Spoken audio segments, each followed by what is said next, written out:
Hello! Thank you for tuning into this week's reads. These readings are valid for whenever you come to them, of course. That being said, for the main part of the read, I'm using Gilded Tarot Royale by Chiro Marchetti. And the text is by Barbara Moore. If you need to freeze frame to see the spelling, I understand, definitely. I knew the website a minute ago, and my brain said, forget that information. I want to say it's llewellyn.com. Here, I'll just show it to you. It's there at the bottom, I just can't read it at the moment. So hopefully it's focusing on camera. If we get a little closer, it gives you some social media links too, so feel free to check that out. I want to say it's Llewellyn, I could be wrong. Oracle cards, Spellcasting Oracle cards by Flavia, Barbara, and Lisbeth. That's how you spell their names. Website on the back that I always notice is shewhoisart.com. Feel free to check that out if you would like to. I think there's a couple other ones on there too, so I'll move it up so you can see anything you want to see. And I use dice. I use a 22-sided dice for the major arcana. I substitute 22 for 0 for the Fool. And then I have a 14-sided dice for the minor arcana and a 4-sided dice to choose the element to match up with the minor arcana. They're from here, the math, I think it's mathartfun.com.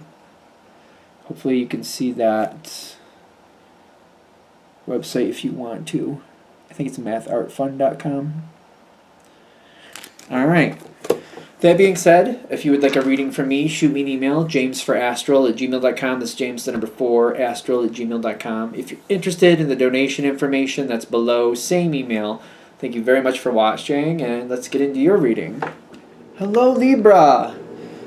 Thank you very much for tuning in to this week's read. These readings are valid for whenever you come to them. So what do we have for Libra?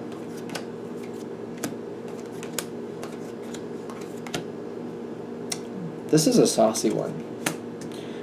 And when I say saucy, I'm not sure if it's going to bother you the way this works out, but there's some spicy things going on here. Got some spicy things. That's going to be very interesting. Okay. There's something about having support, having the correct support. It's very interesting where we're going here. We have to choose the correct support. So how you're going to know that? Well, let's get a little farther into it. Hopefully we'll find out. So, where are we starting? In the middle? Okay. This card comes up. This is very interesting to me. When I see this card, I don't feel like it's just the bare meaning about literal animals. Sometimes I feel like, sometimes it has come forward in the sense of like, the people I deal with, I feel like they're animals. This sometimes comes across like that. Sometimes this talks about looking out for others that I feel could use a little assistance. Kind of like, for example, I've had dogs, but like I didn't just let them run outside willy-nilly. I took them for walks. I made sure they had food, made sure they had water. I took care of them. I made sure that their basic life functions were met. I didn't feel like they could do that on their own. I just didn't put them out in the backyard and say, good luck, hope it works out.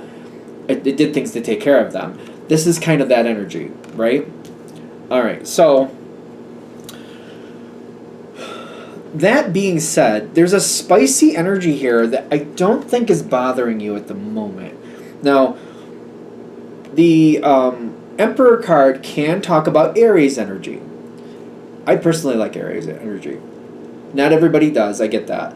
For Libra, sometimes Libra sees this as a very rude or very rash, a very sometimes verbally or physically violent can be. They'll start stuff. They'll call it right out for what it is. They won't play nice about it. They can be known for using the truth as a weapon. Now, when I'm seeing this in this current energy, the thing with Libra and Aries, if you have a good connection with that, they can help get the truth out of a situation when they work together, and they can advance a situation farther than only one of them could. Like when they work together, you got the diplomacy and the truth of Libra moving forward and trying to get people to get along. On the other hand, you have the truth, but you have the brutal truth of Aries, kind of like, we're not going to sit here and stagnate. We're going to move one way or another. I'm not going to play a fool for anybody. So when these two kind of meet in the middle and they kind of work with each other's strengths, this can make a situation not only heal, but kind of resolve. We can fix it and not have to go back and fix it again. It's kind of like one and done sometimes. And when I get this Two of Wands coming in here, this energy seems to be compatible with you at this time. I almost feel like it's kind of like, you know, nice person, rough person, kind of like that going on. I'll say what I need to say. I kind of use this leverage to my advantage. Like, you know, it's kind of like, hey, Libra's here. You might want to work with Libra. Libra's easier to work with. If you don't, you know, the Emperor's going to come in, and the Emperor's not going to have any patience for you. So while Libra's here, and Libra wants to work with you, you might want to go to Libra's advantage and try to work with Libra, because if you don't, you're going to deal with the Emperor, and you're not going to like it. So this might be working to your advantage in that sense. This is something also where I feel like I've gotten to know people. And I've also seen other people play these games and try to pit people against each other. So it's kind of like, all right, that's the game they want to play. I can play that too. I'll just make sure we use this to the advantage of the whole situation. Let's see what we need to do. I feel like if there is this energy that's contrary to yours, I feel like you have already identified the parts where you match. Again, you don't have to be dealing with an Aries energy, but this could be somebody who you realize they're very much about the truth. Libra is also very much about the truth. You can't do anything if you don't have the truth. It's just the way they handle it might be different from yours. And if you've made peace with that, it's kind of like, all right, these people are becoming difficult. Let me send in the Emperor. The Emperor can clean it up, clean that up, and then I'll come in afterwards and I'll sort it out so it makes sense long term. But even though it's a different way of handling it, both sides, both you and whoever this is, very invested in the truth. I'm also getting like, there's been some like this energy, you might have a bond with them, and you've kind of like, it's kind of like, you know, there's people in my life anyway that I know we have completely different paths in certain things. Sometimes religious paths, just for argument's sake. And I respect them and I believe in them as a good person, but when it comes to religious things, we just don't do it the same way, so we just kind of, you do your thing, I'll do my thing, we'll be cool. I see them as a good person, I see them as an honorable, truthful person, but it's just like, when it comes to that subject, you go over there, do your stuff, I'll come over here and do my stuff, and we can be cool. It might be one of those people too, in case that makes a difference. Because I feel like when this energy steps in, you might be like, all right, I'm just going to step back for a minute, I'm just going to let it happen the way it needs to happen, because the situation is stuck, people aren't telling the truth, I've done what I can for now, let the Emperor walk in there and, you know, do what they got to do, and then I'll come back in afterwards and see what I can clean up. Is there something I'm missing? Because I feel like I'm repeating that. And when I repeat things like that, there's usually a piece I'm missing. So, what am I missing? Seven of Swords, again. So we want to talk more about the Seven of Swords. And we want the High Priestess. Are you feeling bad about this? There's more about the Seven of Swords. It literally came up on the dice. And this is how you're handling the situation. You're stepping back. So when I get the Seven of Swords, it's not that you don't know what's going on. It's that other people don't think you know what's going on. That seems to hit well. This situation has a lot of game players in it, is what I'm also getting. So what's good for the goose is good for the gander, using their own tactics against them. I'm going to say this, and I know this usually bends somebody out of shape when I say this, but like, you can't win an honorable fight with a dishonorable person. Like, fighting fire with fire sometimes is valid. It doesn't mean you should make that a way of life, but like when somebody is playing a dishonorable game, to get them out of the game and finish that off, you have to like adapt your rules. Take it where you got to take it, because I feel like they're saying, step out, let them think you don't know what's going on, pay attention, and solve the problem. Because there's a big thing here with you can't win an honorable fight with a dishonorable person. So if you have to play a game yourself to like get this piece where it's supposed to be, do what you got to do is what I'm getting from it. I know that some people don't like to hear that, but you know, you can't. You can't win an honorable fight with this dishonorable person. heard that many a times. Because I'm getting other people around this situation are not doing that well because there might be a dishonorable player in the game, and the other people are they're getting the fallout for that. There's other people that maybe are loyal to that energy and don't realize what it's really doing. So maybe this is another reason we have to kind of play the game the same way this other person plays it so they can be exposed for what they're doing. And then judgment will come forward from that. Do what you feel is right. It's a general read. Do what you feel is right, if this reading is hitting for you. Because if we do that, and we kind of all right, you want to play that type of game? Okay, let's play that type of game. You got the Sun card and Prosperity coming out. There's a whole shift in how somebody is being seen. I feel like somebody's being exposed for something that they do. They're being exposed for the way they live life. It might not even be just how they play the game. It may be the whole thing. When people have that, situational morality, where, they wouldn't tell their kids to lie and cheat and steal to get ahead. But when they're at work, they're like, hey, dog eat dog here. I can do what I want. I wouldn't do this in my home life, but I'll do it here at work because I feel like in this situation, it's okay. You might be exposing somebody that has that type of mentality. And that might sink their ship because I feel like a lot of people are not okay with that. I'm also going to say situational morality is not very healthy, and it's not good for spiritual growth at all. And that's the whole point of existing is spiritual growth. I mean, whether you want to believe it or not, I'm just going to throw it out there. So situational morality is not a good thing. It's really not. So people got to believe what they got to believe, and that's my opinion, so we can definitely take it that way. Because when they're exposed, they are all sorts of hurt emotionally. They have the Five of Cups. They have other people trying to lift them up.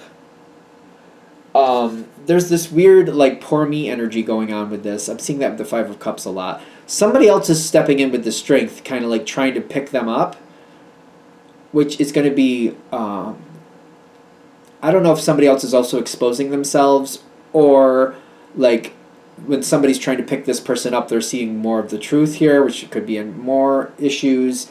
This could be a bit messy. You don't have to be in the middle of that if you don't want to. You could keep playing that I'm watching, but they don't know I'm watching card. Keep in tandem with it. Keep your ear out there. Let people know. Let me know what's going on there, but I don't want to be in the middle of it. So you can stay connected without being in the middle of it. That's probably smart for this situation for you. Just because there's a problem doesn't mean you have to solve it. You know what I mean? Let them solve their own. You have a lot to go on. You have a lot to do. Might as well stick with what you're effective with, right?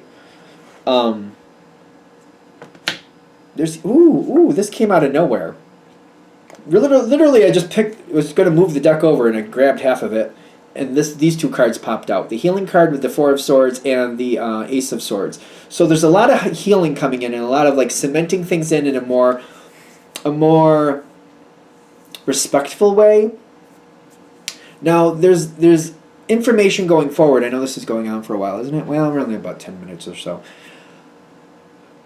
There's this splitting hairs, but it makes a lot of sense, is what I'm getting told. Be careful who you align yourself with. So when I do these readings, I got this is what's not going to help you, this is what is going to help you, this is what's not going to help you. You got the King of Pentacles. This is what is going to help you. The Queen and Page of Pentacles. So it's kind of okay, these are similar energies. And especially in a general read, I don't think it's talking about gender. I don't think that's what it's talking about. This card, this is a card I got this card by itself. I got these cards together. If there's somebody here that wants to do something on their own and take control of it and have complete control of it, I don't think that's a good idea. Now, a lot of times, especially in general reads, the King and Queen I read as equals. It's just how they're handling a situation. They're equals. I see them as equals. So I feel like what they're saying is you don't want somebody that's just going to handle something on their own by themselves. You want somebody who wants to have a group effort and is going to work with other people and take other people's advice to heart. So we got to be careful moving forward beyond this part, because I feel like there's more coming out, and you want to kind of more connect to people. I almost feel like you want to advise somebody to not do it on their own, but to like keep in connection with people they trust and to use other people as a sounding board. I think that's what we're talking about. It may not be you that's the sounding board, but you want to like encourage them to have a couple people to like say stuff off of, to talk with people about, so that they can advance their thoughts, so they can like say it out loud and be like, well, now that I said it out loud, it actually does sound a little off. Or somebody else could say, you know, you said this and this is how I heard it. Is that what you mean? Because this is what that sounds like to me. So you want to advise somebody to like talk things out. You might be a part of that. I don't know. But at least have somebody to talk things out with. That was very interesting because that's what I saw that and I'm like, that seems like that's splitting hairs. But you want somebody to communicate and talk about what they're feeling before they do it. I think that's the big thing. You want to advise them like, okay, you have it under control. You do, but if you talk with people and you're more open to other people's ideas, you might have advancement opportunities that you normally wouldn't have. We want to kind of advise them for that because I get like, there's more coming forward with this, and if you can advise them to do that, it makes everything easier for everybody. It also, when I see that Page of Swords, it does sound, or does look to me like somebody being a little brat. It's just the way that card is, you know, painted. I think it's painted. Created, drawn, whatever you want to say. By doing that, I feel like it's harder for people to play this dirty game energy. If we can keep people like, you know, when you're thinking about something, like have a group of people, bounce it off of people, see what other people think, it's harder for people to manipulate that. Especially if it's more out there. If it's like we're sharing this information in respect to what we're doing, it's harder for people to manipulate that. It also, you might want to highlight to this person, whoever it is, because I feel like even though the King and Queen of Pentacles is being shown, I actually think we're talking about the same person, and we're trying to advise that one person to like talk it out, have other people to, you know, share the load, lighten your load. You might want to highlight to them, you know, that job you're doing, that's a lot. That usually burns people out. The way you can keep this job and be happy with this job is to share the load with other people so you don't get burned out. You're still in control, but you're sharing the load. You're talking with other people. You're going to delegate some things, hopefully, to other people. This doesn't have to be as bad of an issue. This is like, they're trying to get you to like, because it seems like you're being listened to. People take, whoever this is taking your thoughts to heart. They really do believe that you know what's going on and that you're seeing a good thing going on here and that this could go even better. Like, they feel that your heart's in the right place. And as far as I can tell, it's a general read, but your heart's probably in the right place. Get them to talk it out. Get them to share that load. Get them to delineate. That's not the right word, is it? Delegate it out. I know I was tripping on the wrong word there. They have to lighten that load. And it gets better. It also, it keeps the problem. It takes the power away from the problem people. It takes a lot of power away from the problem people, because especially if this load is spread out, people are going to see the problems a lot easier. If one person is trying to, like, if you have, like, I'm going to say 50 cows in a field, if you have one person watching a field of 50 cows, and maybe this field is, like, I don't know, 20 acres, I don't know, I'm guessing, totally guessing. One person watching that, trying to make sure that these cows stay where they're supposed to, do what they're supposed to, and don't get into trouble, is harder than, like, if you have 5 people doing the same job, and maybe we have, like, I don't know, wolves or whatever type of issue, we got to watch out for things so that we can, you know, have as many of the cattle survive as possible. Having one person with that responsibility is a lot harder than having 5 people with that responsibility. So if we have a wolf trying to sneak around and trying to, you know, nab a cow for a dinner, if we have 5 people watching, it's a lot less likely that one wolf is going to get away with it. Are we good? I think we got to the point. I think this is going to be a good one for you. I think this is going to be good for Libra, but we'll see in the comments. All right, well, thank you for watching. If you'd like a direct reading from me, shoot me an email, jamesforastral@gmail.com, james4astral@gmail.com. If you're interested in the donation information, that's below, same email. Thank you very much for watching, and have a great day.